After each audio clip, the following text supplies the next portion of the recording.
ইমানদার মুসলমান বাবা, যেই লোকটা আল্লাহ রাসূল সাল্লাল্লাহু আলাইহি ওয়াসাল্লামের সুন্নাত অনুযায়ী জীবনটাকে গঠন করে নাই, নিজে জীবন গঠন করে নাই, পরিবার পরিজনকে রাসূলের সুন্নাত অনুযায়ী চলার জন্য বলে নাই, নিজেও চলার জন্য চেষ্টা করে নাই। এখন বলবেন হুজুর কিভাবে চলাফেরা করব? ইমানদার মুসলমান বাবা, দুনিয়ার জমিনের মধ্যে আমরা খাবার খাই বেঁচে থাকার জন্য। আল্লাহর নবী মুহাম্মদ রাসূলুল্লাহ সাল্লাল্লাহু আলাইহি ওয়াসাল্লামের সুন্নাত হলো খাবার যখন শুরু করব বিসমিল্লাহ বলে শুরু করব, খাবারটা যখন শেষ করব আলহামদুলিল্লাহ বলে আল্লাহ রাব্বুল আলামিনের শুকরিয়া আদায় করব। ডান হাত দিয়ে খাবারটা শুরু করব।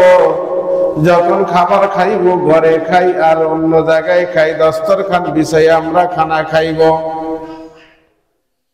ইমানদার মুসলমান বাবা যদি এতটুকু চিন্তা করে, আল্লাহর নবী সাল্লাল্লাহু আলাইহি ওয়াসাল্লাম বলেছেন যখন খাবার খাই বিসমিল্লাহ বলে খাওয়ার জন্য, খাবার শেষে আলহামদুলিল্লাহ বলার জন্য, দস্তরখান বিছায়া খাবার খাওয়ার জন্য।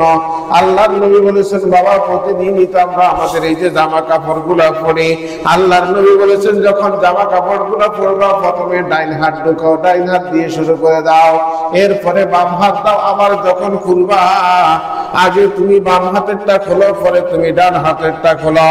আল্লাহর ঘরে মসজিদের মধ্যে যখন আমরা প্রবেশ করি বিসমিল্লাহি ওয়াস সালাতু ওয়াস সালামু আলা রাসূলিল্লাহি আল্লাহুম্মা আফতাহ লি আবওয়াবা রাহমাতিক, এটা হলো পুরা দোয়া, কিন্তু আমরা ছোটটা পড়ি আল্লাহুম্মা আফতাহ লি আবওয়াবা রাহমাতিক, কিন্তু পুরোটা হলো বিসমিল্লাহি ওয়াস সালাতু ওয়াস সালামু আলা রাসূলিল্লাহি আল্লাহুম্মা আফতাহ লি আবওয়াবা রাহমাতিক।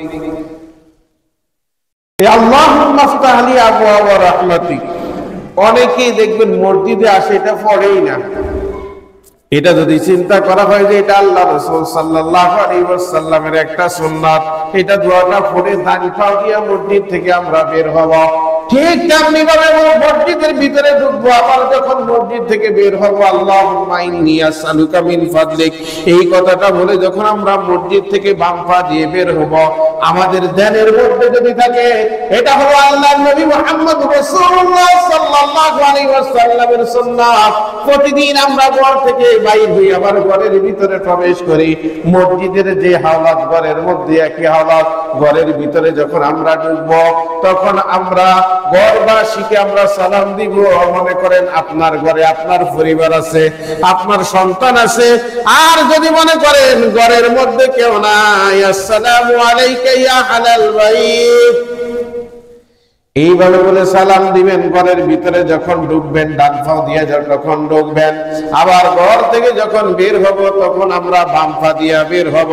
এবার বাহিরে কাজের জন্য বের হব, দোয়া পড়ে নিব, আল্লাহর কাছে দোয়া করব, বিসমিল্লাহি তাওয়াক্কালতু আলাল্লাহ লা হাওলা ওয়ালা কুওয়াতা ইল্লা বিল্লাহ।